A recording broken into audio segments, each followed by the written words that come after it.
¿Qué? Perdón, te interrumpí, Nico. No pasa nada. Solo recordé que ahora me hizo dudar Sasha si son de matemática o de la facultad, pero recordé que estaban las encuestas que son obligatorias hasta el 21, para que no cuelguen. No, sí, sí, son de la facultad.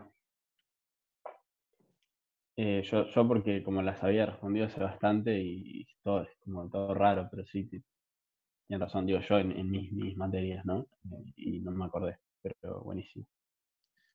Bueno, perdón, no sé dónde me caí, pero les estaba diciendo que, bueno, en la clase pasada habíamos introducido la idea de campo eléctrico y que se podía calcular el campo eléctrico dependiendo del tipo de configuración que lo generaba, eh, típicamente a través de esta integral, donde esta integral va recorriendo la configuración que lo genera, y es una integral que puede ser una integral en línea, una integral en superficie o una integral en volumen, y que las coordenadas en las que se tomaba esta integral dependían de la geometría de la configuración que lo generaba, y que típicamente calcular estas cosas puede ser complicado, y que entonces hoy lo que vamos a hacer es ver dos métodos alternativos para calcular el campo eléctrico de una manera más sencilla.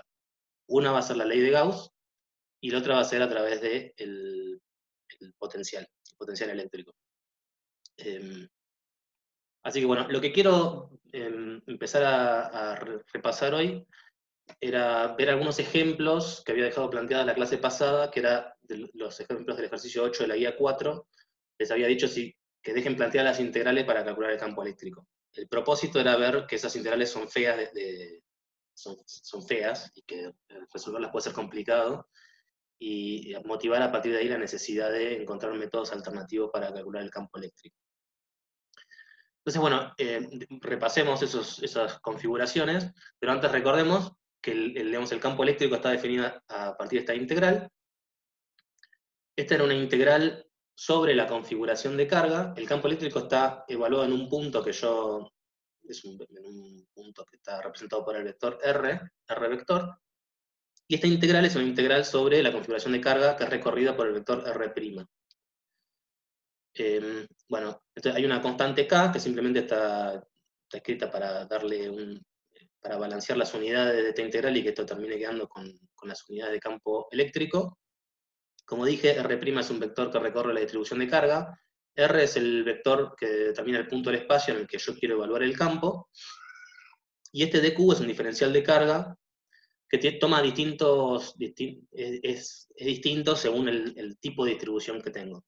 Por ejemplo, si tengo una distribución lineal, va a ser simplemente un diferencial de línea por la densidad lineal de carga, que es este lambda. Si tengo una distribución superficial, voy a tener un diferencial de área por la densidad superficial de carga, y si tengo una distribución en volumen, voy a tener un diferencial de volumen por la densidad en volumen de carga. Entonces, bueno, veamos algunos ejemplos. Esto ya lo estuvimos discutiendo en la clase pasada, así que lo paso rápido. Pero vamos a algunos ejemplos. Por ejemplo, creo que lo hicieron en la teórica, es la corona circular. Esencialmente lo que tengo es esta es una distribución superficial, o sea, lo que tengo es una superficie de carga que tiene forma de corona que está ubicada en el eje, en el plano XY. Entonces tengo dos vectores, que son estos R y R'. R apunta hacia un punto en particular en el que yo quiero evaluar el campo. Lo voy a poner genérico, o sea, por ejemplo, puedo tomar para R coordenadas cartesianas y decir que vale X en X versor, Y en Y versor y Z en Z versor. Y R' es un vector que va a estar adaptado, que me conviene tomarlo en las coordenadas que mejor se adapten a la distribución de la carga. Entonces, en este caso, como tengo una configuración circular en el plano XY, me conviene tomar coordenadas polares. Entonces, por ejemplo, R' lo puedo pensar como R' por coseno de phi' en X versor más R' por seno de phi' en Y versor. Esto es lo mismo que tomar coordenadas cilíndricas con Z' igual a 0, o también puedo tomar coordenadas esféricas con el ángulo polar igual a pi sobre 2. Es exactamente lo mismo. Lo que termina quedando son coordenadas polares en el plano XY. Bien, entonces también tenía que definir Una consultita chiquita. Dime. Vos a R lo tomás en cartesianas porque te hace más fácil un cálculo o porque se No, puede tomar en la que vos quieras? en la que vos quieras. Ah, güey. A R lo tomás en la que vos quieras. Por lo general, lo que pasa es que, de hecho, tomar cartesianas en este ejemplo puede ser una pésima idea. En general lo que pasa es que el campo eléctrico, ahora vamos a ver cómo es que la simetría de la configuración de cargas termina afectando a la simetría del campo eléctrico. Lo que pasa es eso, cuando vos tenés una configuración de cargas que tiene cierta simetría, esa simetría se termina traduciendo en simetrías del campo eléctrico. Entonces, lo que hubiese sido mucho más razonable en este ejercicio es tomar para el vector R coordenadas cilíndricas. Ok, perfecto. ¿Está bien? Porque lo que va a terminar pasando es que va a tener una simetría de rotación alrededor del eje Z, que es la simetría que tiene la configuración de cargas. Sí, buenísimo. Pero como no lo discutí, por ahora tomo coordenadas cartesianas. Lo único que voy a hacer es plantear la integral, ni siquiera la voy a resolver. Pero si quisiera, sí, o sea, acá podría escribir, lo escribo explícitamente. Si en lugar de tomar esto yo hubiese querido tomar otra cosa, por ejemplo, R por coseno de phi en X versor, más R por el seno de phi en Y versor, más Z en Z versor, esto hubiese sido por ahí una elección mucho más razonable para este tipo de configuraciones de carga.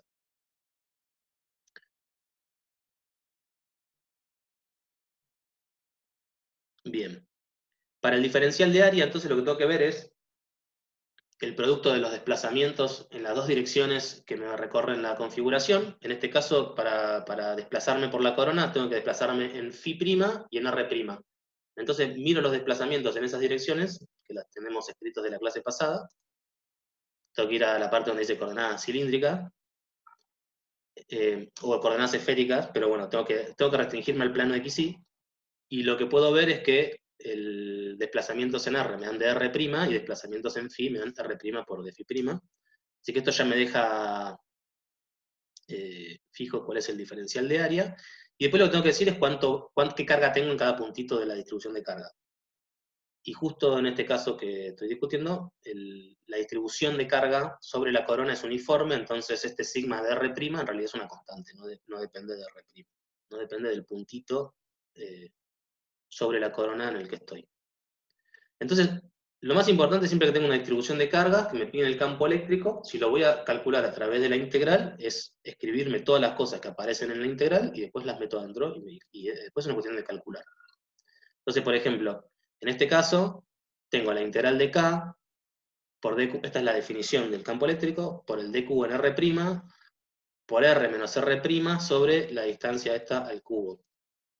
Entonces, bueno, ¿qué es dq'? Dq' es sigma por dA'. Entonces simplemente escribo sigma, que es constante, por este dA' que lo tengo escrito acá arriba. Entonces, como sigma es constante, lo puedo sacar para afuera, acá también lo puedo sacar para afuera. Me termina quedando dA', que es R', de phi', de R', por R menos R' es simplemente la resta de estos dos vectores. En cada componente, X, Y y Z.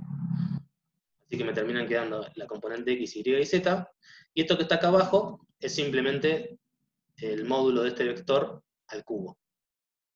Así que cada una de estas componentes al cuadrado, la suma de cada una de estas componentes al cuadrado elevado a la 3 medios.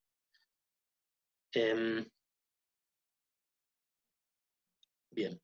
Fíjense, esto es un comentario importante, que si bien yo puedo elegir las coordenadas que yo quiera para evaluar el punto del campo en el que estoy, también lo mismo puedo hacer para evaluar el punto sobre la configuración de carga. Lo que pasa es que obviamente me conviene elegir coordenadas que se adapten a estas configuraciones.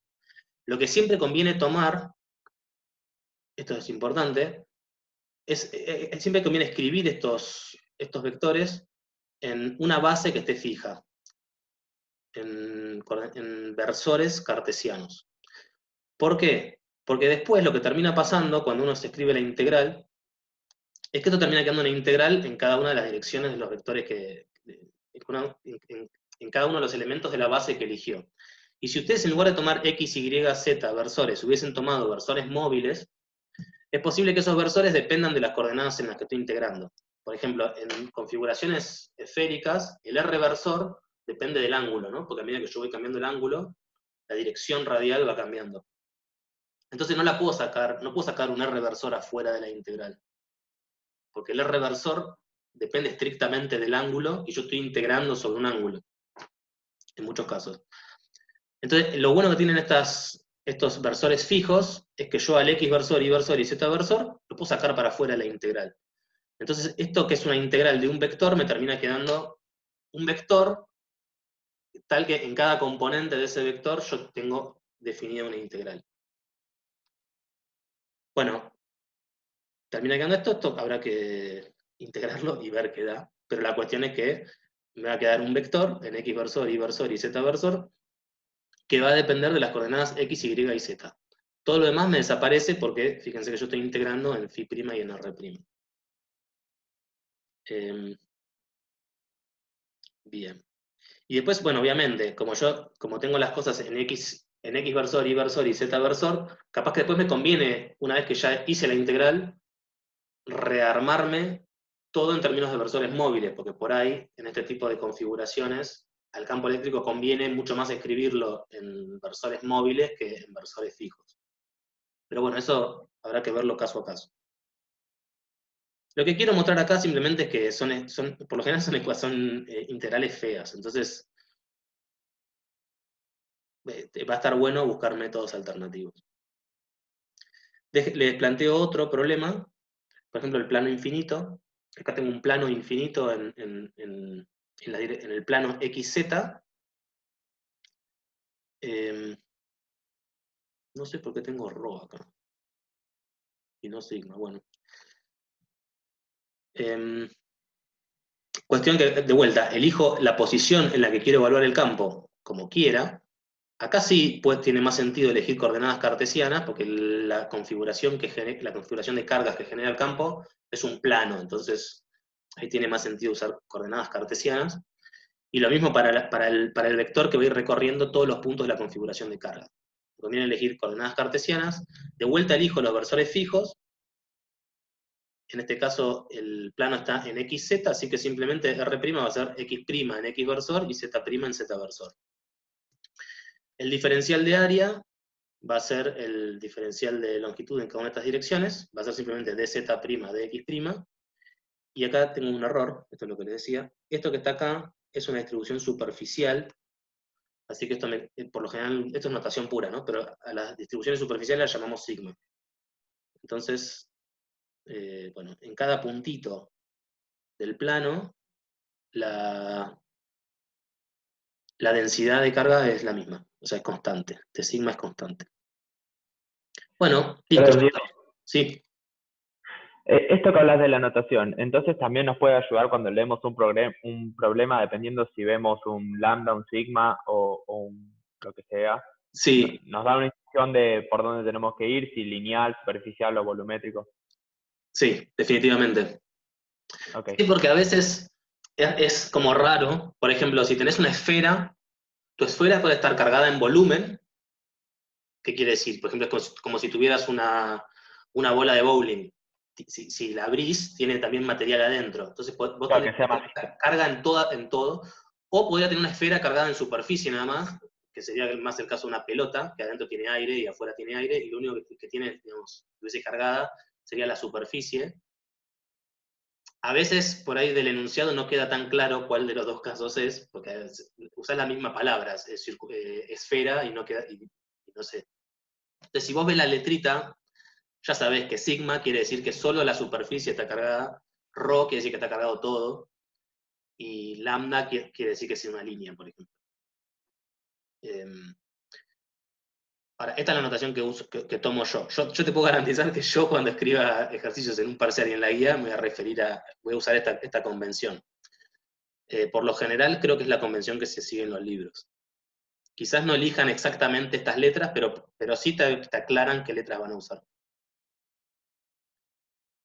No me acuerdo en la teórica qué letras usan, pero me imagino que son estas. Lambda, sigma y rho.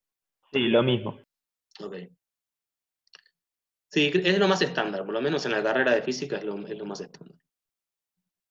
Bueno, entonces una vez que tienen esto, lo meten en la definición de E, ¿y qué les termina quedando? Les termina quedando K por el DQ era sigma, bueno, acá puse rho, pero acuérdense que esto es un sigma, entonces lo tengo que cambiar después en las notas.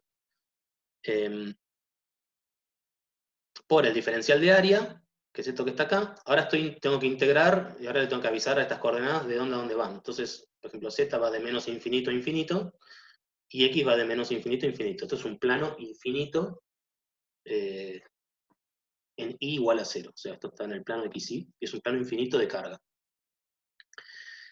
Esto que está acá es r menos r', es simplemente agarrar estos dos vectores y restarlos, y esto que está acá abajo es el módulo de esa resta al cubo. De nuevo, esta integral puede ser fácil o difícil, pero bueno, ahí está planteada, cuestión de ver si sale o no sale. Otro ejercicio que está ahí en el problema 8 es el del cilindro en volumen de radio R. Fíjense que así dibujado pareciera ser una lata infinita que está vacía, pero en realidad esta está cargada en volumen, por eso usamos la letra ρ, acá está bien usada la letra ρ. Y esta densidad de carga es lineal en R'. O sea que, ¿qué quiere decir eso? Que justo en el punto sobre el eje Z, cuando R' es 0, cuando esta R' es 0, la carga es nula, pero a medida que me alejo del centro voy teniendo cada vez más carga. De modo tal que la mayor parte de la carga está en la superficie exterior.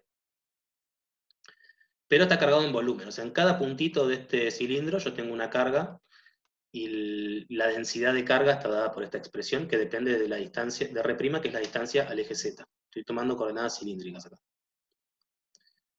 Bien, entonces de nuevo, quiero calcular el campo eléctrico en un punto cualquiera, elijo el vector R para referirme a ese punto, y me conviene tomar coordenadas cilíndricas, porque son las coordenadas que mejor se adaptan a esta configuración de carga. Lo mismo hago para el vector que va a recorrer la configuración de carga. Fíjense que la diferencia entre estas dos cosas es que el R' va a estar acotado, o sea, R' va a estar entre 0 y el radio de este cilindro, mientras que este R de acá puede tomar cualquier valor. Yo puedo estar evaluando el campo eléctrico en cualquier punto del espacio. Bien, cuando quiera calcular el diferencial de volumen, ahora es simple, esto es el producto estricto de los tres diferenciales de línea, y lo que me da es simplemente la medida multiplicada por el jacobiano en cilíndricas, que es R'. Entonces, bueno, fíjense, esto lo pueden sacar de las notas de la clase pasada. Termina quedando R' de φ', de R', de Z'. Diego, perdón, ¿te puedo hacer una pregunta? Diga. Sé que la idea no es como calcular literalmente esta integral de esta manera, pero una duda chiquita respecto justamente a lo que habías dicho la vez pasada. Acá también podríamos suponer para el caso del R, o sea, para el R' no, digamos, ¿no? Pero para el caso del R, que el ángulo φ es 0. Exacto. Acá podés, lo que podés hacer es, digamos, decir, o fijarlo al φ. Es decir, yo voy a tomar un ángulo fijo, voy a ver en qué dirección apunta, y después, como yo sé que esto tiene simetría de rotación alrededor de ese ángulo, después simplemente traslado la respuesta, tengo que reconstruir la respuesta en general, digamos, ¿no? Pero si yo veo lo que pasa a un ángulo fijo, me doy una idea de lo que pasa para cualquier ángulo. ¿Me explico? Claro, perfecto. Y en el R' sí estaría mal poner el θ fijo, ¿no? Porque justamente es como todo el cilindro en todo su volumen el que está. O sea, estamos como queriendo representar cada carguita, ¿no? Y Claro. entonces todos los θ son posibles, todos los φ. Exacto. Para el φ', tiene que valer todos los valores que puede valer, y lo vas a integrar de 0 a 2π. Así que ahí no puedes fijar nada. Listo, gracias. Bien, entonces ahora lo que tengo es una integral que es en volumen, así que tengo 3 integrales. De nuevo, acá lo que tengo es K por, este es el ρ de R'. Esto que está acá es el d de'. Todo esto que está acá, perdón que tengo que escribir el numerador en 2 líneas, pero no me entraba. Esto que está acá es R menos R', vector. Y esto que está acá es el módulo de R menos R' al cubo. Bueno, de vuelta, es una integral fea, pero en principio se puede hacer. Lo que me interesa más que nada en este caso es que como no tenemos, como la materia está yendo muy rápido ahora, y no tenemos tanto tiempo, me interesa que sepan plantear bien las integrales, porque yo doy por descontado que ustedes después las integrales, una vez que están planteadas, las pueden resolver. Además, típicamente en algún ejercicio que tengan que hacer, si la integral es complicada, yo les voy a decir cuánto vale la integral. Así que no debería haber problemas técnicos a la hora de resolver estas integrales. Lo que más me interesa es que lo puedan plantear, como para que puedan ver cómo pasar de una determinada configuración de carga a calcular el campo eléctrico que genera esa configuración de carga. Bien, no sé cuántos ejercicios ya casi está. Bueno, último ejercicio, último ejemplo. Este también creo que lo hizo Diana. Esto es una esfera en volumen de radio A. O sea que acá lo que tengo es una densidad en volumen constante, ρ. Quiere decir que en todos los puntos, incluso los puntos interiores de la esfera está cargada.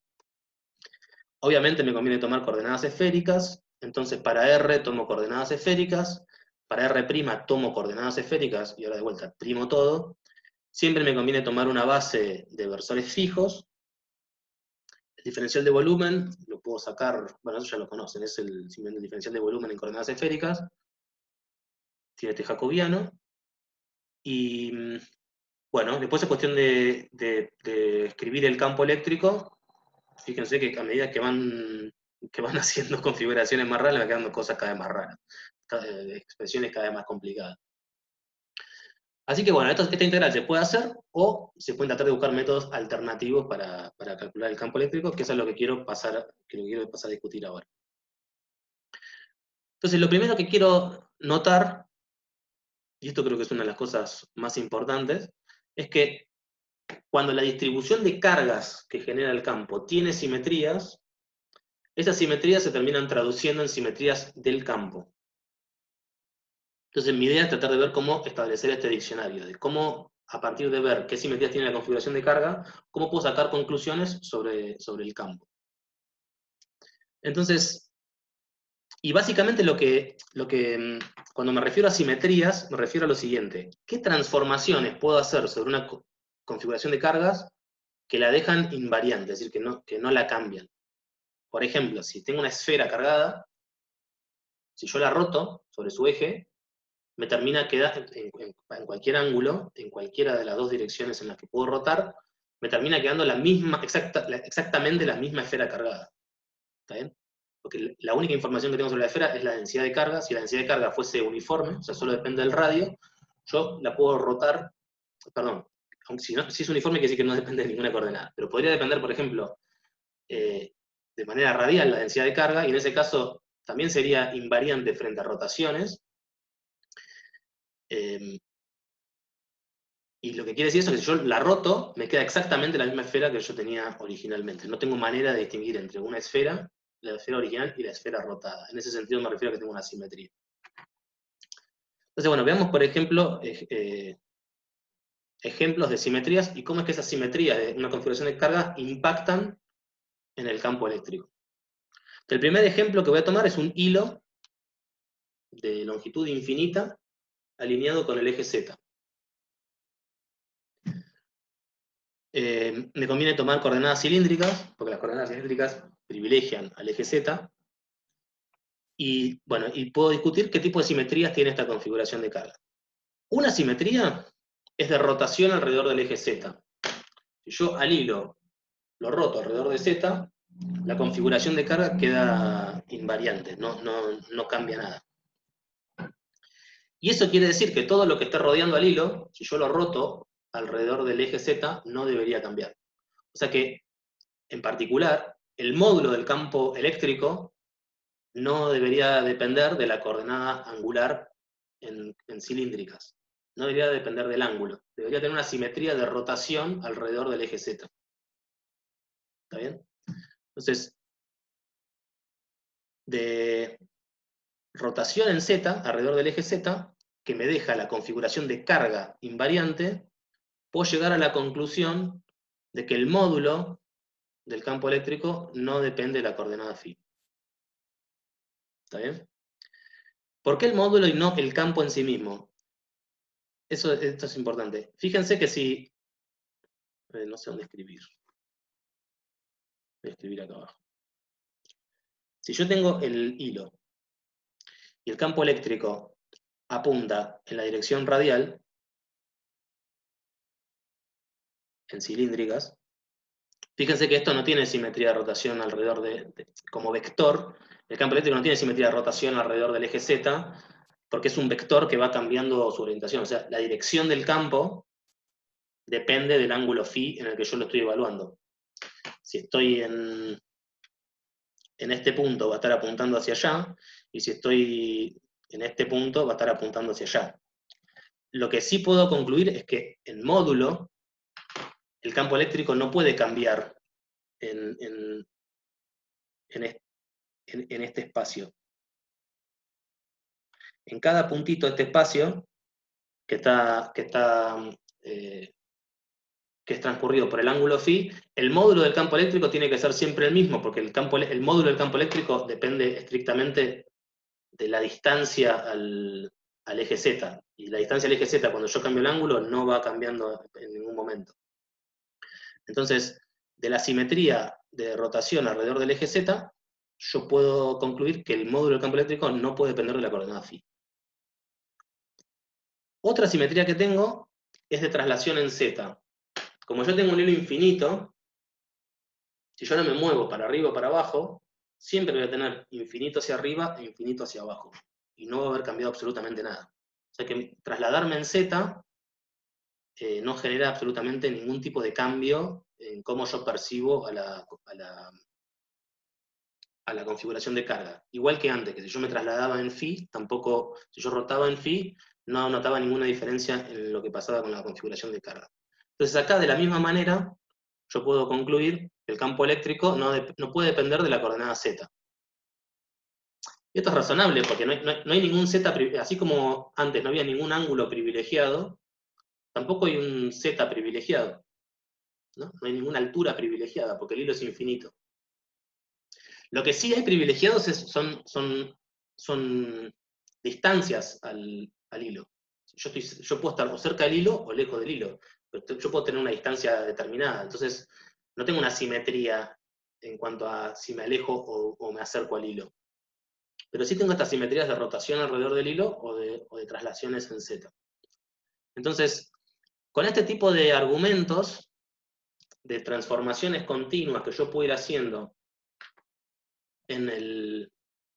sobre la configuración de carga que la dejan invariante, yo puedo empezar a llegar a conclusiones del tipo de qué coordenadas no depende el campo. ¿Ok? Fíjense que esto se refiere a el punto en el que yo lo estoy evaluando, ¿no? Porque el campo es un vector, ¿no? Yo no estoy diciendo nada ahora de qué componentes del campo están permitidas o no. Lo que estoy diciendo es de qué coordenadas depende el campo y de cuáles no. Creo que eso es importante. O sea, el campo depende de 3 coordenadas, que son las coordenadas del punto del espacio en el que yo lo evalúo, y me da otros 3 números que son las direcciones del vector que define. Este φ y este z son los puntos del espacio en el que yo lo estoy evaluando. No tienen nada que ver con las componentes de E como vector. Entonces, típicamente este tipo de argumento de qué es lo que yo le hago de manera continua a una... Perdón, qué tipo de transformaciones yo le hago a la configuración de carga, me pueden restringir o tanto la dependencia en las coordenadas del campo o las direcciones en las que el campo pueda apuntar. Entonces veamos un ejemplo de este segundo caso. Yo tengo el hilo infinito en la dirección Z. Otro tipo de simetría que tengo es una simetría discreta, que es una simetría de reflexión. Si yo al hilo ahora lo doy vuelta, alrededor de un determinado eje, cualquiera, que lo llamo alrededor de un punto Z0, ahora simplemente lo doy vuelta, como reflejo, es como si pusiera un espejo y todo lo que estaba abajo ahora pasa a estar arriba, todo lo que estaba arriba pasa a estar abajo. Entonces, de vuelta, la configuración de cargas no cambia porque sigo teniendo un hilo infinito. En ese caso, lo que pasa es lo siguiente. Uno puede empezar a eliminar componentes del campo eléctrico usando el método del absurdo. Y esto funciona así. Si ustedes tienen, por ejemplo, este es el hilo. Este es el punto Z respecto al cual quieren hacer esta transformación de reflexión. Entonces ustedes pueden decir, bueno, yo supongo originalmente que el campo eléctrico tiene una componente perpendicular a esta dirección Z, esta dirección de acá. Ahora, cuando yo hago esta reflexión, lo que sucede es que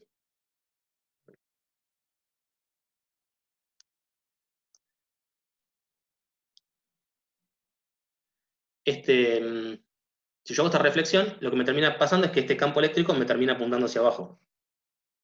¿Está bien? Y como la configuración de carga no me cambió, tengo dos situaciones. Una configuración de carga que tiene un campo eléctrico que apunta hacia arriba, y la misma configuración de carga que ahora tiene un campo eléctrico que apunta hacia abajo. Bueno, esas dos cosas no pueden coexistir. Entonces la única que queda es que el campo eléctrico no apunte en esa dirección, en la dirección Z.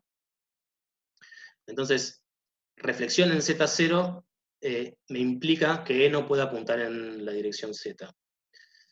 Perdón, una pregunta. Sí, ¿Eso es porque si vos haces la reflexión en Z0, el hilo no cambia en cierta forma? exacto. Si el hilo cambia... El hilo, Ah, ok.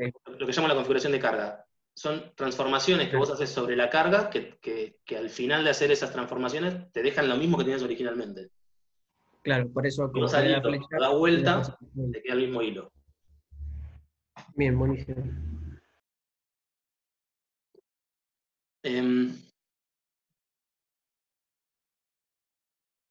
Estoy pensando. Sí. Fíjense que lo mismo pasa. Acá, esto yo lo tomé. Esto fue para eliminar, por ejemplo, la componente Z, esta Z versor, ¿no? Ahora, fíjense que sí.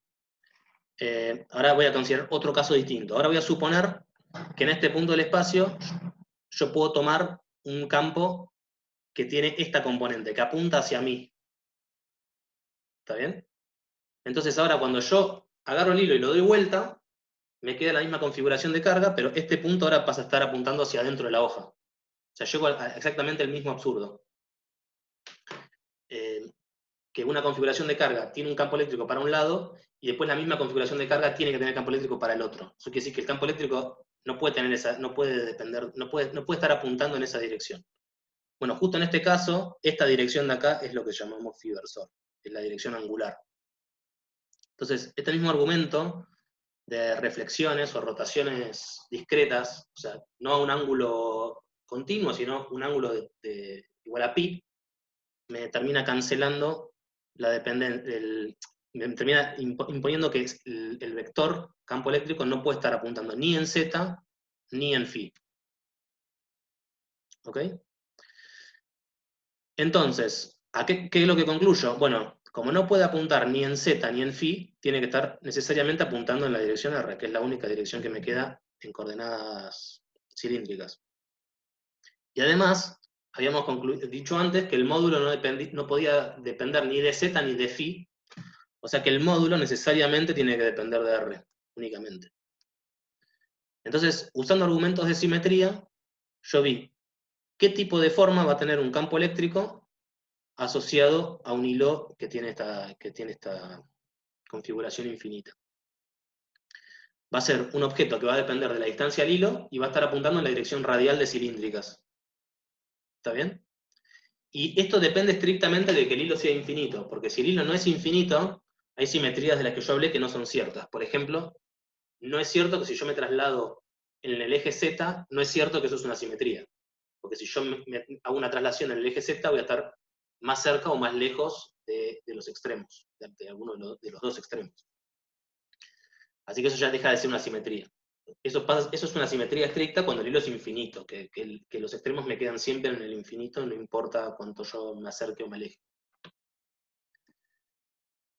Bien, entonces, este tipo de razonamientos me permiten pasar de entender qué tipo de transformaciones yo le hago a una distribución de carga que me la dejan invariante y cómo se traduce eso en la forma que va a terminar teniendo el campo eléctrico. Veamos otro ejemplo. Y esto tiene esta forma en coordenadas cilíndricas, ¿no? Esta R es el R de coordenadas cilíndricas. Veamos el caso del plano infinito. Ustedes ya vieron el caso del plano infinito, creo que lo vieron en el caso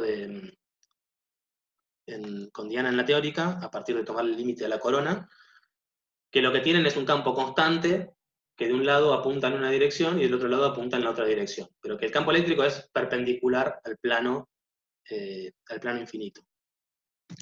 Bueno, veamos cómo podemos llegar a esa conclusión a partir de mirar simetrías del que tiene el plano infinito. Entonces voy a tomar un plano en la dirección XZ, y la dirección perpendicular al plano va a ser la dirección Y. O sea que esto lo voy a pensar en coordenadas cartesianas.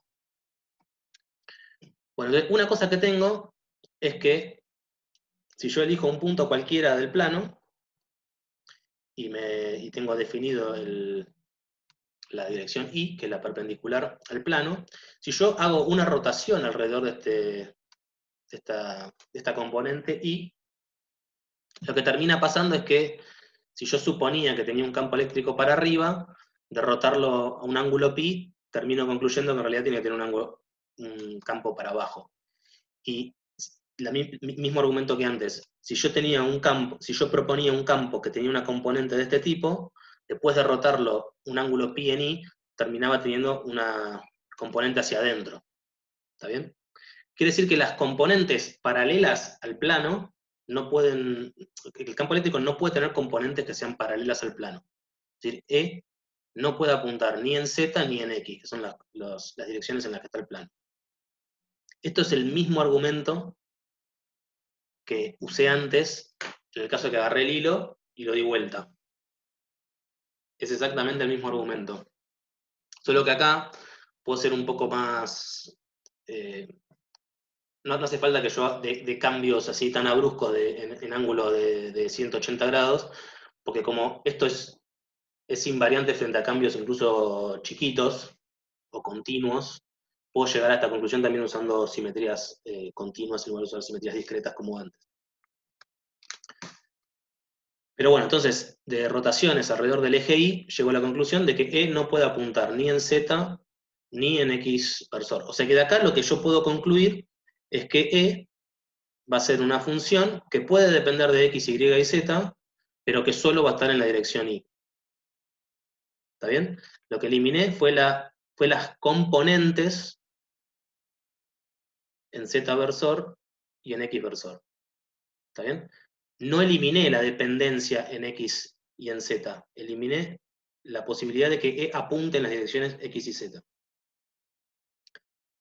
Pero también tengo en este caso una simetría de traslación en Z y en X. Si yo tengo una distancia fija del plano, si yo me voy para arriba o me voy para la izquierda de la derecha, o sea, si yo me muevo en cualquier dirección paralela al plano, no cambia nada, porque como el plano es infinito, yo siempre veo el plano de la misma manera.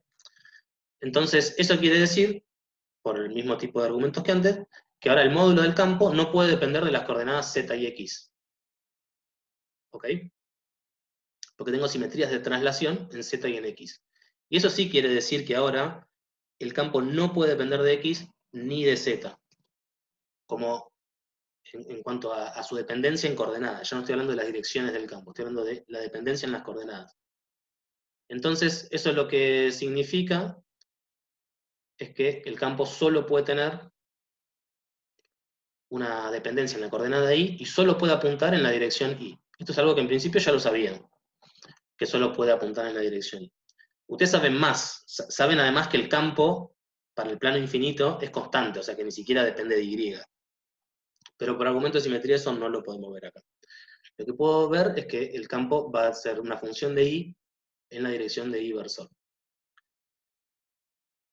Otra cosa que tengo, que me permite incluso restringir un poco esta función de Y, son simetrías de reflexión respecto del plano. Si ustedes agarran el plano cargado y ahora sí lo giran, no cambia nada, el plano vuelve a sí mismo. Estoy haciendo esto es como si estuviese haciendo una rotación alrededor del eje Z en 180 grados. O alrededor del eje X en 180 grados, o alrededor de cualquier vector en el plano XZ 180 grados. Vuelvo a la configuración de carga original.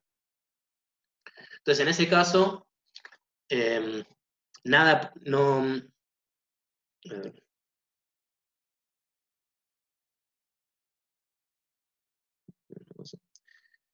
tengo una simetría de reflexión respecto del plano X de Y a menos Y, pero también lo que tengo es que a los versores los termino cambiando de signo, ¿no? Entonces, no solamente me cambia el signo del I de adentro, sino que además también me cambia el signo del I versor, cuando yo hago la rotación. En un caso me está apuntando hacia un lado, en otro caso me está apuntando hacia el otro. Entonces, eso me termina imponiendo que la función E de I ahora es una función impar de la coordenada I. Y eso también lo sabían, esto lo vieron con Diana. Si ustedes tienen el plano, y ahora lo estoy viendo de costado, si de este lado apunta hacia allá, de este lado apunta hacia allá.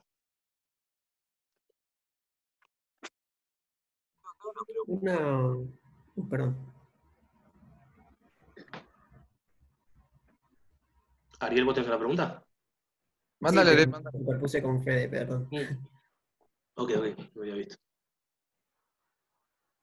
Decime. Bueno.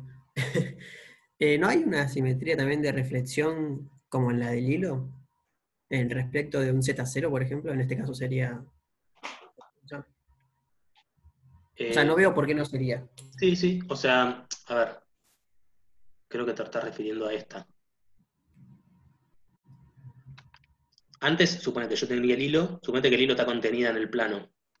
Sí. Yo lo que decía, bueno, yo tengo una dirección, hago una rotación Claro, sí, de sí, 180 grados. Claro. Ahora estoy haciendo lo mismo, solo que el plano, como es un plano, esos 180 grados pueden ser cualquier cosa.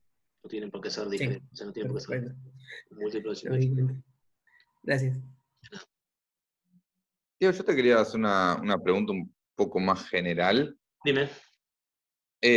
O sea, yo cuando vas describiendo todas estas simetrías, como que yo digo, sí, tiene sentido, qué sé yo, pero ¿cómo debería, tipo, en qué orden debería ir yo para, digo, la pregunta que querría poder hacerte, querría que me pudieras responder es, ¿cómo me doy cuenta de todas? Conformándome con bastante menos, tipo, ¿en qué orden voy, aunque sea, tipo, no sé, por lo menos vos decís, bueno, pienso a ver si hay traslaciones respecto de cada uno de los tres ejes, si no las hay, paso a cada uno de los planos, si no las hay, pienso rotaciones, ¿se entiende? Como, aunque sea tipo un orden de cosas que, o una lista, por así decirlo, de cosas que debería chequear, y si no hay ninguna, bueno, deduzco que no son fáciles, y punto, no sé, ¿se entiende? Bueno, por lo pronto, cuando tenés una configuración, no sé si una respuesta sistemática, mismo problema que cuando antes te querías ver qué simetrías tenía un lagrangiano. Y no sé, es una cuestión de práctica. Pero sí podés tener indicios. Por ejemplo, una configuración de cargas tiene direcciones privilegiadas asociadas. Por ejemplo, el plano tiene una dirección asociada que es la dirección ortogonal al plano, ¿no? Claro. Entonces vos podrías hacer rotaciones alrededor de esa dirección y ver qué pasa. O, como es un plano, vos podés decir, bueno, esto puede tener una simetría tipo espejo. Puedo agarrar ahora y dar vuelta a todo, y entonces ver qué pasa de un lado y del otro. Como tengo un plano, también lo puedo levantar y bajar, y como es infinito, si lo levanto o lo bajo, no cambia absolutamente nada, eso es otra simetría. Si lo muevo para hacia adelante y hacia atrás, misma historia, porque es infinito hacia adelante y hacia atrás. Así que no cambia nada. No sé, o sea, habrá que ver en cada caso particular qué tipo de geometría tiene el problema y tratar de deducir de ahí cuáles son las simetrías que tiene. Ok, Creo que es una cuestión de práctica. O sea, para contestar tu pregunta más contundentemente, no hay una forma sistemática. Ok. Gracias. Otro ejemplo, por ejemplo, es el de un cilindro, de un radio R fijo, que también es infinito en Z. Bueno, en ese caso las simetrías son las mismas que en el hilo. Exactamente las mismas. Vayan y miren, de rotación alrededor del eje Z, el cilindro rota y nada cambia. Por supuesto, estoy suponiendo, fíjense, esto es un punto importante. Si el cilindro estuviese cargado en volumen y ese volumen dependiese del ángulo, entonces esto no es cierto que sería igual que el hilo. Porque, por ejemplo, al hilo yo había dicho que lo podía rotar alrededor del eje Z, pero si yo ahora roto el cilindro alrededor del eje Z, la distribución angular del hilo me va cambiando. Entonces no es cierto que me queda no me queda el mismo hilo que antes, me queda un hilo rotado. Y lo puedo notar. Así que esto es un cilindro infinito, supongan, en este caso, con ρ que dependa estrictamente de R. Esta flecha vale solamente en este caso. Si, por ejemplo, si la densidad del cilindro dependiese de Z, tampoco sería cierto que yo tengo simetría de traslación, porque al trasladarme puedo estar acercándome a una región de mayor carga y alejándome de una de menor carga, o viceversa. Entonces, muchas de las simetrías que mencioné recién no solo tenían que ver con la geometría de las distribuciones, sino que también tenían que ver con el hecho de que la distribución de carga, la densidad de carga era homogénea, ¿no? Entonces, suponiendo que la densidad de carga es homogénea. Bien. Veamos, por ejemplo, en el caso de una esfera cargada. Ahora tengo una esfera. Y lo voy a pensar en coordenadas esféricas, por supuesto. Entonces, simetrías que tengo son rotaciones en los dos ángulos, en θ y en φ. Eso se traduce en el hecho de que el campo eléctrico no puede depender ni de θ ni de φ en módulo. O sea que el campo eléctrico solo puede depender de a qué distancia de la esfera estoy, no en qué ángulo de la esfera estoy, en módulo. Como digamos, el módulo del campo eléctrico es un campo escalar, ¿no? Entonces, no tiene ninguna dirección asociada al módulo. Eso solamente puede depender de la distancia a la esfera, no puede depender de los ángulos. Y de vuelta, acá estoy suponiendo que la esfera cargada es una esfera que tiene una densidad de carga que es constante, ¿no? Entonces, acá estoy suponiendo que ρ es igual a constante. Si ρ dependiese de los ángulos, esta simetría no es cierto que no tendría esta simetría de ninguna manera. Pero bueno, si ρ es constante, tengo simetría de rotaciones en los ángulos φ y θ, y en ese caso el módulo de no puede depender ni de φ ni de θ. Bien, y por otra parte, si yo agarro esto, fíjense, si yo tengo acá la esfera, tengo acá un punto cualquiera, el R versor, ¿sí? Si yo hago rotaciones alrededor de este R versor, puedo llegar a la conclusión de que el campo eléctrico no puede tener componentes ortogonales a este vector. ¿Cómo lo miro eso? Bueno, supongamos que en este punto el campo eléctrico tiene una componente perpendicular. Entonces ahora lo que hago, esto lo supongo, ¿no? Digo que E apunta en esta dirección. Para esta configuración de carga, E apunta en esta dirección. Ahora lo que hago es una rotación de 180 grados alrededor de este vector R, del versor R. Entonces, cuando termino de hacer eso, la carga me queda igual, no la cambié para nada, porque tengo simetría de rotación alrededor de ese eje, y el campo eléctrico ahora me quedó apuntando hacia el otro lado. Entonces llego al absurdo de que una misma configuración de carga me genera dos campos eléctricos que apuntan en sentidos contrarios, y eso no puede suceder. O sea que de esa manera yo puedo decir que el campo eléctrico no puede apuntar ni en φ ni en θ, que son las direcciones ortogonales a R. ¿Está bien? Entonces, de estos argumentos de simetría, puedo decir que el campo eléctrico, como no tiene componentes ni en φ ni en θ, solo puede tener componente en R, y además, como no depende de las coordenadas ni φ ni θ, entonces solo puede depender de la componente R, de la coordenada R. Y ahora estas R's, ojo, no es la misma que la de antes, que la del hilo, este es el R de esféricas. Esta es la distancia al centro de la esfera. Bueno, y así es como vemos, según el tipo de simetrías que tiene una distribución de carga, cómo impacta eso en simplificar el campo eléctrico. Fíjense que queda súper sencillo, o sea, que un campo eléctrico que depende solamente de la distancia al origen en este caso y apunta en la dirección radial. Es también básicamente lo que uno se imagina, ¿no? Si yo tengo una esfera, lo único que puede pasar es que el campo eléctrico apunte hacia la esfera o hacia el otro lado. No puede apuntar en otra dirección, porque no estaría como privilegiando una dirección que la configuración original no tiene. Bien. ¿Por qué es importante esto? Aparte de que, bueno, por un lado, por el siguiente motivo. Si yo llego a esta conclusión, usando estos argumentos de simetría, yo ya voy a saber que todas las integrales horribles que planteé antes van a tener algunas componentes en las que se va a terminar anulando esa integral. Y lo puedo chequear explícitamente. O puedo usar el argumento de simetría para ni siquiera tener que calcularla. Puedo decir, esta integral se va a anular porque por la geometría de la distribución de carga, el campo eléctrico no puede apuntar en esta dirección. Entonces reduzco el problema a calcular solamente las componentes del campo eléctrico que me interesan. Otro motivo por el cual estudiar la simetría del campo es importante es para poder usar lo que se llama la ley de Gauss. Entonces déjenme, esto lo vieron en la clase pasada en la teórica, acá la idea es tratar de hacer un montón de ejemplos, que son justamente los ejemplos del problema 8, y en la guía tienen un montón de ejemplos más. La ley de Gauss es súper útil para problemas que tienen un montón de simetría. Así que les recomiendo que hagan todos los ejercicios de la guía. Porque esto es práctica, es pura práctica. La ley de Gauss dice lo siguiente. Ustedes tienen esta expresión para el campo eléctrico, ¿no?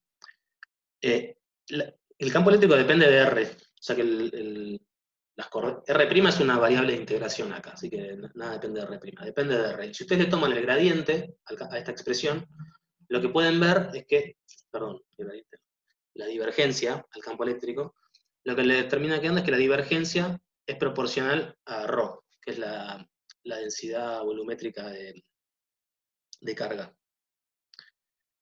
Y entonces, si ustedes integran esto en volumen, esto es simplemente esta ecuación diferencial es una consecuencia de esta definición de E. Si ustedes integran esto en volumen, cuando integren la densidad de carga en volumen, le va a terminar quedando la carga encerrada en ese volumen en el que integraron. Y después lo que puede pasar es que pueden usar Gauss, el que se llama teorema de la divergencia, que es la integral en volumen de la divergencia, le termina quedando una integral en superficie del campo que originalmente estaba siendo derivado. O sea,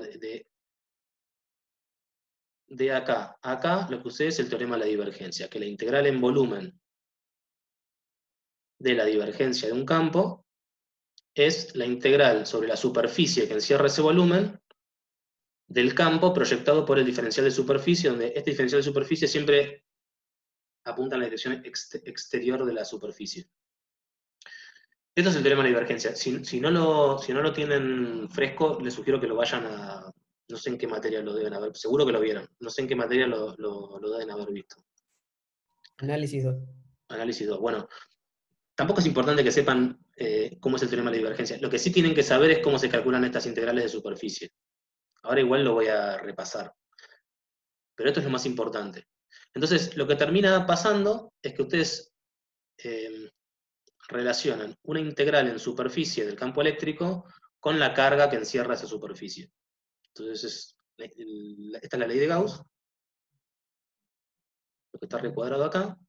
Le dice que la integral en la superficie del campo eléctrico es 4pi por k por la carga encerrada en por esta superficie.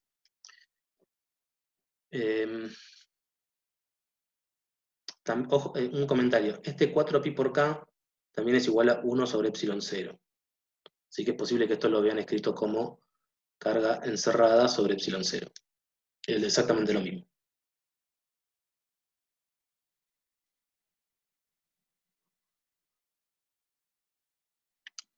Ahora, fíjense, ¿cuál es el truco de Gauss? El truco de Gauss me da, o sea, la ley de Gauss me da el flujo del campo eléctrico a través de una superficie, que es menos información que cuánto es el campo eléctrico en cada punto de la superficie. ¿No? O sea, que pareciera ser como que me da información sobre el campo eléctrico, pero no me da cuánto vale el campo eléctrico. Me dice cuánto es la integral del campo eléctrico en toda una superficie. ¿Está bien? Entonces, ¿cómo puedo usar la ley de Gauss para calcular estrictamente el campo eléctrico y no su integral sobre la superficie? Bueno, a partir de simetrías. Si yo combino ley de Gauss con simetrías, puedo, por ejemplo, concluir por simetrías que en una dada superficie el campo eléctrico es constante en toda esa superficie. Entonces, el flujo del campo eléctrico sobre esa superficie va a ser el campo eléctrico por el área de esa superficie. Y como yo puedo calcular el flujo por la ley de Gauss, automáticamente puedo calcular el campo eléctrico, si conozco el área de la superficie. Entonces es una especie de triangulación de información, pero lo que quiero decir es que si bien la ley de Gauss no me dice estrictamente cuánto vale el campo eléctrico, si yo combino esta información con argumentos de simetría, entonces voy a poder saber exactamente cuánto vale el campo eléctrico, en algunos casos en los que tengo suficiente simetría. ¿Está bien? Entonces, si bien el flujo del campo eléctrico en una superficie tiene menos información, Cuando yo combino Gauss con simetrías, en ocasiones eso me va a decir cuánto vale el campo eléctrico. Bueno, veamos ejemplos entonces. ¿Y cómo podemos usar Gauss? ¿Vieron Gauss ya ¿Vieron ejemplos de Gauss? ¿Qué ejemplos vieron? ¿Se acuerdan? Sobre una esfera usamos Gauss. Ok. Pero sí, lo usó Diana para eso. Me entró el problema con el nombre. Pero sí, lo usó para una vez aprovechándose de la simetría de la esfera. Ok. Bien. Bueno, veamos entonces cómo usar Gauss, por ejemplo, para un hilo infinito con densidad de carga uniforme lambda. ¿Está bien? El primer problema en el que discutí la cuestión de las simetrías era un hilo infinito, que en cada punto tiene la misma cantidad de carga. O sea, tiene un lambda igual constante. Bueno, entonces, en Gauss, lo que tengo es la configuración. Cuando voy a aplicarle Gauss, lo que tengo es una configuración de cargas, y lo que tengo que hacer es inventarme la superficie en la que yo voy a calcular el flujo del campo eléctrico. Eso es algo que no es propio del problema, eso me lo invento yo. Esa superficie en la que yo estoy haciendo esta integral, para la ley de Gauss, esta superficie se suele llamar superficie gaussiana. Y es una superficie que me invento yo, que me termina resultando útil para calcular el campo eléctrico. De vuelta, ¿cuál es la superficie gaussiana más conveniente para usar en cada ejercicio? Es algo que se aprende con la práctica. Pero, para poder elegirla, conviene saber cuáles son las simetrías del problema. Entonces, recuerden que en este caso, en el caso de que yo tenía el hilo infinito, yo había llegado a la conclusión de que el campo eléctrico era una función de la distancia al hilo en la dirección radial, ¿no? O sea que apuntaba siempre en dirección perpendicular al hilo. Entonces, si ustedes toman, por ejemplo, en este caso, una superficie como la que dibujé acá, esperen que voy a borrar.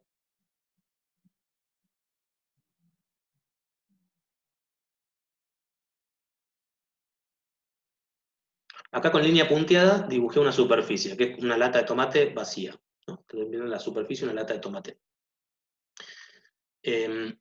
O de lo que quieran, no sé qué lata les gustan.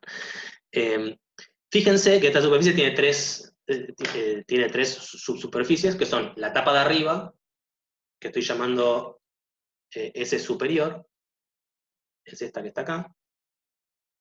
Tiene la tapa de abajo. Cuando digo la tapa de arriba me refiero a que es toda esta, ¿no? Superficie. Esta, que es toda esta que está acá abajo. Y después tienen este cilindro, lo que llamo la superficie lateral, es el cilindro hueco, que es tapado por la tapa superior y la tapa inferior. ¿Cómo es el campo eléctrico usando la simetría que dije recién, ¿no? El campo eléctrico dijimos que era EDR en R versor, ¿no? Entonces, bueno, ¿cómo es el campo eléctrico en cada una de estas superficies? Bueno, veamos. Por ejemplo, en la superficie de acá arriba, el vector normal a la superficie es Z versor. ¿Está bien?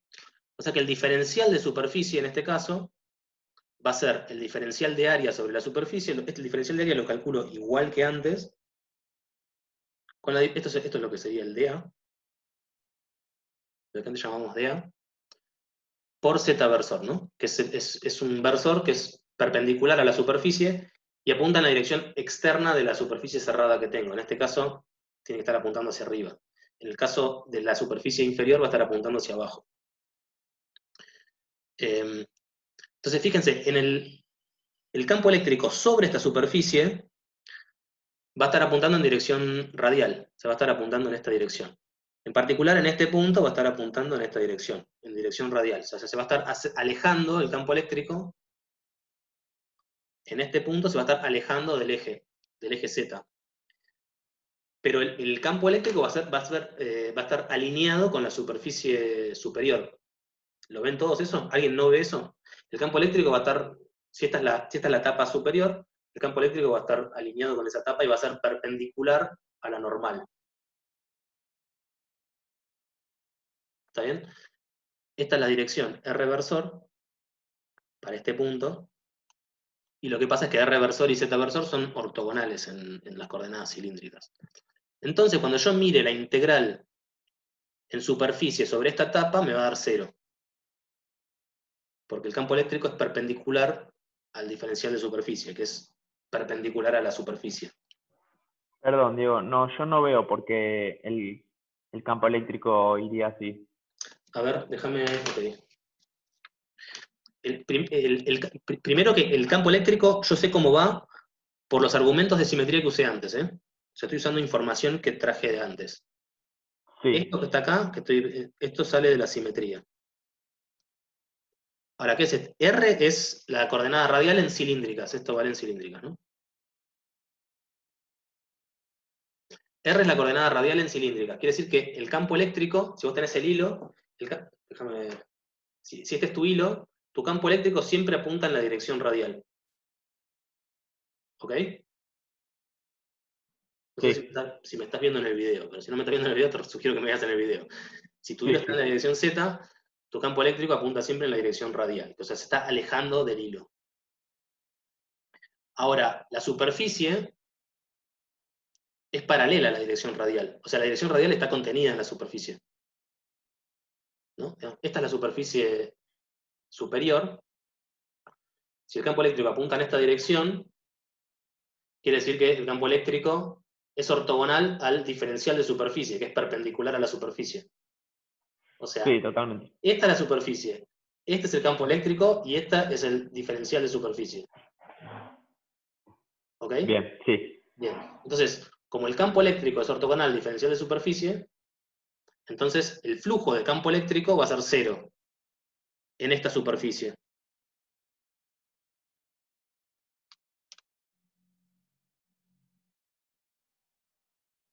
Porque ¿qué es el flujo de campo eléctrico? El flujo de campo ¿Podrías eléctrico... repetir? Sí, La palabra que dijiste es va a ser igual a 0. sí.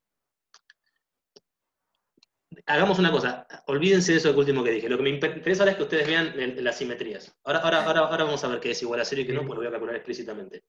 Tengo el hilo, tengo la tapa superior y tengo el campo eléctrico que es paralelo a la tapa superior y entonces es perpendicular a la normal de la tapa superior. ¿Ok? Eso es lo que quiero que quede claro por ahora.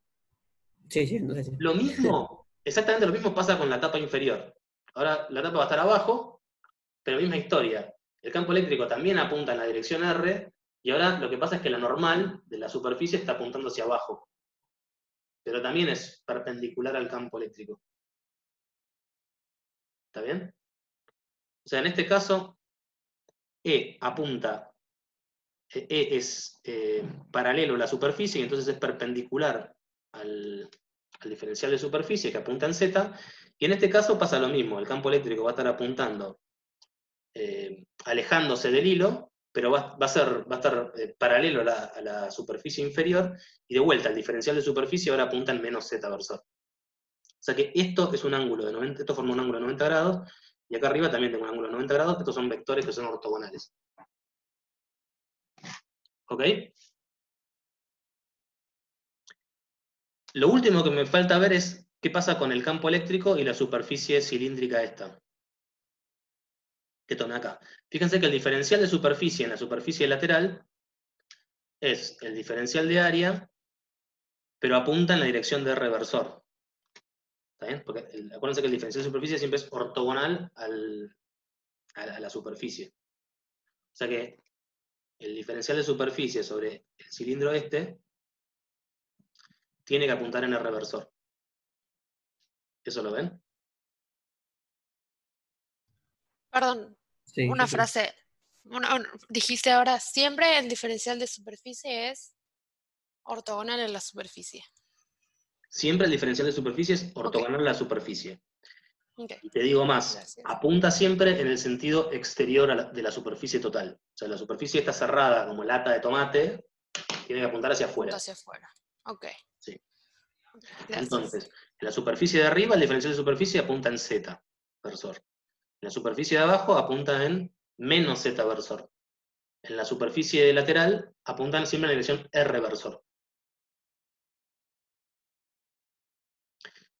Y el campo eléctrico siempre apunta en R versor.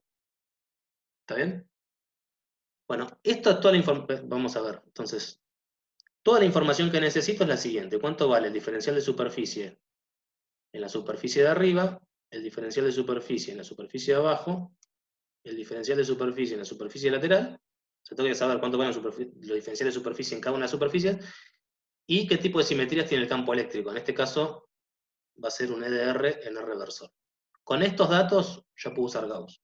Veamos cómo usamos Gauss con estos datos. Bueno, entonces lo que tengo que hacer por Gauss es lo siguiente. Tengo que calcular el flujo del campo eléctrico en toda la superficie. La superficie esta, S, es la suma de las tres superficies que componen esta lata. Entonces tengo que sumar sobre la superficie lateral, la superficie superior y la superficie inferior. Y en cada uno tengo que integrar en el diferencial de superficie correspondiente, en el lateral, superior e inferior. Entonces, cuando integro, y además yo sé que el campo eléctrico siempre tiene la misma pinta, es EDR en R versor. Así que lo meto acá adentro directamente de manera genérica como EDR en R versor. ¿Ok? Ahora fíjense que en el caso de las diferenciales de superficie superior, habíamos dicho que esto era paralelo al eje Z, apuntaba en la dirección Z. Y en la inferior, esto apuntaba en la dirección menos Z. Y como este está apuntando en la dirección R versor, y este también, entonces esta integral se cancela, porque el producto escalar de R versor con Z versor es 0. ¿Está bien? Entonces cuando yo meto estas informaciones acá adentro, me termina quedando el producto escalar de R versor con Z versor. Y acá lo mismo, R versor con Z versor. O sea que el flujo en la superficie superior y en la superficie inferior del campo eléctrico es 0. Esto es 0 y esto es 0. Y esto es simplemente lo que... ¿Qué es el flujo? El flujo es cuánto campo eléctrico atraviesa la superficie. Y lo que pasa es que nada del campo eléctrico atraviesa la superficie porque el campo eléctrico es paralelo a la superficie en la etapa superior e inferior. Si ustedes miran las líneas de campo en la etapa superior y en la etapa inferior, las líneas de campo están contenidas en la superficie, o sea que el campo eléctrico no atraviesa la superficie, el campo eléctrico es paralelo a la superficie, entonces no hay flujo de campo eléctrico a través de la superficie. ¿Está bien? Esto para la superficie de arriba y para la superficie de abajo. Lo que falta calcular entonces es cuánto vale el flujo en la superficie lateral. Esta que está acá. Entonces, bueno, para el campo eléctrico dijimos que tenía esta pinta, simplemente lo reproduzco acá abajo. Y después el diferencial de superficie lateral, habíamos dicho que apuntaba en el reversor, y esto que está acá era el diferencial de área. ¿Está bien? Entonces el diferencial de área, que esta es una superficie que es recorrida por φ y por z, AR fijo, ¿no? Bien, entonces fíjense que me termina quedando una integral en la superficie lateral en φ y en z. Y entonces lo que tengo que hacer es, como esta superficie yo me la inventé, tengo que decir, bueno, de dónde a dónde va la superficie. Por ejemplo, en z, irá desde un z0 hasta un z0 más L, que es el alto de mi superficie gaussiana. O sea, este L que estoy poniendo acá, es el alto de la superficie gaussiana. Es este L que está acá. Y Z0 es la base, por ejemplo, de la superficie. Entonces yo acá termino integrando entre Z0 y Z0 más L, y a φ lo integro obviamente entre 0 y 2π, porque la superficie da toda una vuelta. Y al EDR por R lo saco para afuera, porque como esto depende de R y no estoy integrando en R, es una constante. ¿Está bien? Entonces hasta acá, esto que está acá, es a lo que llegué de hacer todas estas cuentitas, a partir del flujo para campo eléctrico a través de todas las tres superficies. Lo que sucedió fue que el flujo lo separé en los flujos por cada una de las superficies que componen la superficie total, que el flujo sobre la superficie superior e inferior me dio 0, y que lo único que me sobrevivió es el flujo en la superficie del costado. Y eso me terminó dando esto que tengo acá. Cuando hago esta integral explícitamente, de la integral en z me termina quedando L, y de la integral en phi me termina quedando 2pi. Entonces, el flujo de E me termina quedando E por R por 2pi por L. Una pregunta chiquita. Sí. En la última igualdad de la hoja de arriba, la hoja I, los dos R versores, ¿en qué se transformaron? Es un producto escalar de R versor con R versor, en uno. Capaz que te confunde la notación. Esto es un vector, esto es un producto escalar con este otro vector. ¿Está bien? O sea que todo esto Sí. me termina quedando, simplemente agarro, multiplico los módulos por R de phi de, ay, no me escribe, de Z, y después tengo acá R versor por R versor, y esto vale 1. ¿Ok?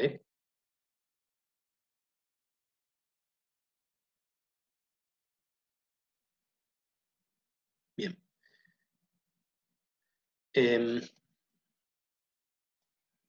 Bueno, entonces calculé un lado de la ley de Gauss. ¿Cuánto vale el flujo del campo eléctrico a través de la superficie? Vale E de R, donde R es el radio de la superficie de Gauss, por R por 2pi por L, que es la altura de la superficie de Gauss que tomé. Y por otra parte, lo que tengo que hacer es calcular, esto lo tengo que igualar a 4pi por K por la carga encerrada en la superficie, encerrada por la superficie. Y si se fijan, la carga encerrada por la superficie es simplemente lambda, que es la densidad lineal de carga, por la longitud de la línea encerrada, que es L. ¿Está bien? O sea que la carga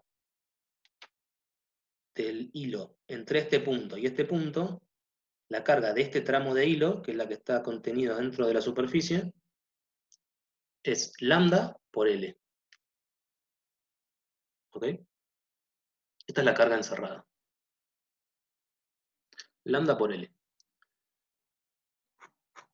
Entonces Gauss me identifica esto que calculé al principio, con 4pi por K, por la carga encerrada, que dije que era lambda por L. Entonces ahora ya puedo decir que esto es igual a esto, por Gauss. Y de acá puedo saber cuánto vale E de R. Simplemente de igualar estas dos cosas, me termina quedando que E de R vale 2 por K por lambda sobre R. Y además, yo sé que el campo eléctrico, como vector, vale E de R en R versor. ¿Está bien? Entonces esta información yo la puedo meter acá adentro y puedo calcular cuánto vale el campo eléctrico como función de R. Yo sé que apunta en la dirección R, y el E de R me terminó quedando como algo que va como 1 sobre R. Si se fijan, este resultado ya lo habíamos calculado la clase pasada a partir del hilo de longitud L, que habíamos tomado el límite con L yendo a infinito. Si se fijan, está en las notas de la clase pasada, del 11 del 6, en la página P. Llegamos a este mismo resultado haciendo la integral del campo eléctrico, para el campo eléctrico. Bueno, así es como se calcula esto por la ley de Gauss. Déjenme pensar si tengo algo...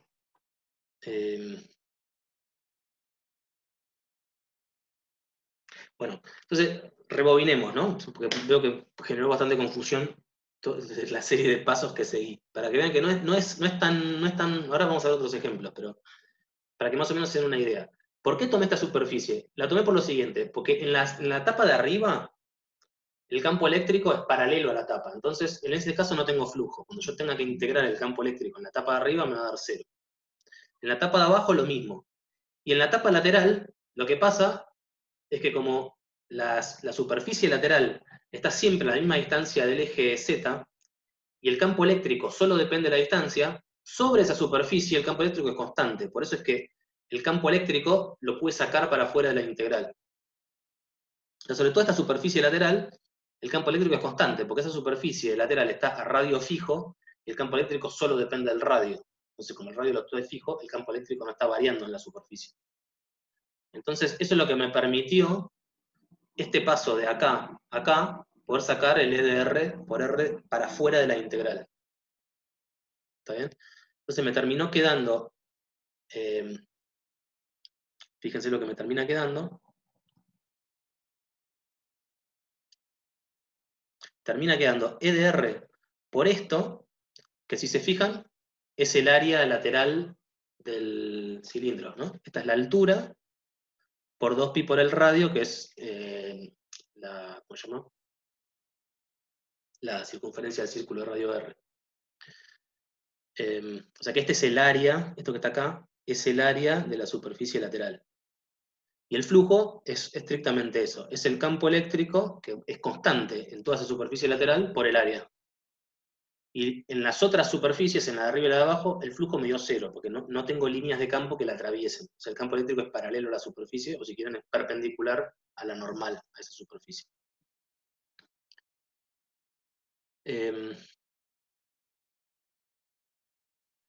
Bueno, yo podría seguir hablando de esto y repetir cosas que ya dije, pero por ahí si tienen alguna duda concreta de algo que les está haciendo ruido o que no terminen de ver, o que si quieren que enfatice algo en particular, lo podemos discutir ahora o después como quieran.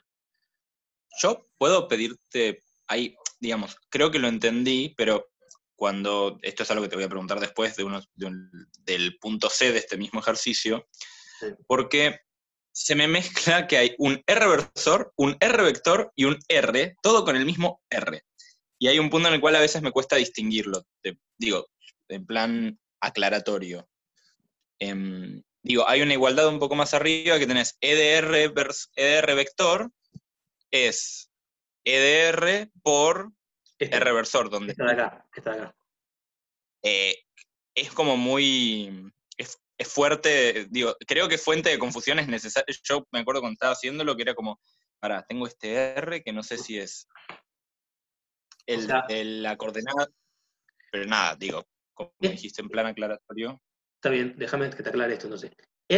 Bueno, este es el campo eléctrico y lo estoy evaluando en un punto cualquiera del espacio. O sea que vos inventate el R vector que quieras. O sea, elegiste un sistema de coordenadas, ¿no? Y elegiste el vector R que quieras, y esto que está acá lo que me está diciendo es cuánto va a valer el campo eléctrico en ese punto, dado por ese vector R. Ajá. ¿Está bien? Bueno, el campo eléctrico dado por un vector R, justo por las simetrías del problema, lo que te dice es que es una función que solamente va a depender de la distancia al origen, que es el módulo del vector R. Este R es el módulo de R, de este R. Y este R es este que está acá. O sea, va a ser una función del módulo de R y va a estar apuntando en la dirección de R versor. ¿Y qué es R versor? R versor es R vector. Es el vector que apunta como un R. El módulo Claro. de vector. Así que sí. déjame reescribirte esto de una manera que solo involucre un R. E como función de R vector es igual a una función del módulo del R vector en la dirección del R vector dividido el módulo del R vector. Claro. ¿Está bien? Esto, al margen, también es igual, también lo podrías escribir así, a una función distinta del módulo de R por R vector, ¿no? Porque esto que está acá lo podés llamar de otra manera que dependa de R, del módulo de R. Sí, claro, totalmente. Pero esa es la idea detrás de esto. Son tres letras que refieren exactamente lo mismo, de hecho. Uno es el vector completo, otro es el vector unitario asociado a ese vector, es decir, el vector dividido su módulo, que es el R versor, y otro es el módulo, que lo llamo R directamente sin ponerle nada arriba. Clarísimo. Bien. Ok. Bueno, veamos un ejemplo distinto, con una simetría distinta. Veamos, por ejemplo, el plano infinito. Que por ahí es más fácil de ver porque no tiene rotaciones, no tiene cosas muy locas. Sí tiene más lados, así que puede que confunda eso. Pero bueno, veamos. Entonces tengo ahora tengo los ejes X, Y y Z, y mi plano está en Y igual a 0 sobre el plano XZ. ¿Ok? Entonces lo primero que quiero que vean es eso. De esta imagen tengo X, Y y Z, y el plano es un plano infinito que está en Y igual a 0. Es el plano XZ. Y tiene una densidad superficial de carga sigma que es constante. O sea que en cada punto del plano la densidad de carga es siempre la misma. Bien. Entonces ahora de vuelta. Yo había visto por simetría en este problema, esperen que lo así, déjenme escribirlo. Por simetría había visto que el campo eléctrico en cualquier punto del espacio era igual a E de I en inversor. Y además había visto, esto vayan a mirarlo arriba, lo vimos hace un rato, puede que no se acuerden porque estoy dando demasiada información en una clase, pero E de I era igual a menos E de menos I.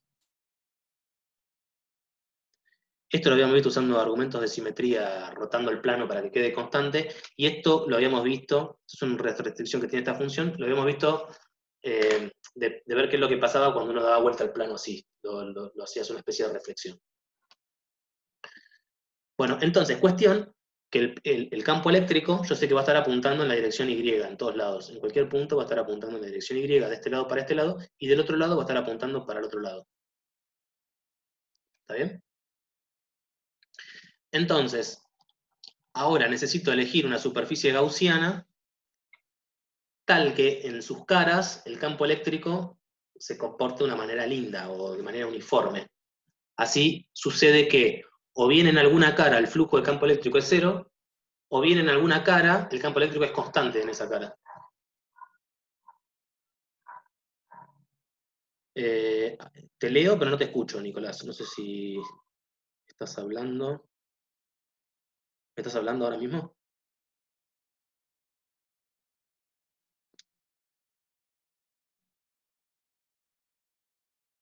¿Ustedes me escuchan?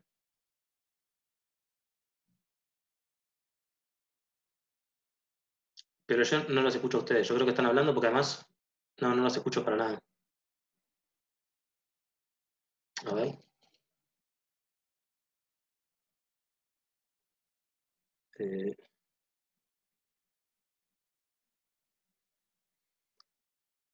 ver una cosa.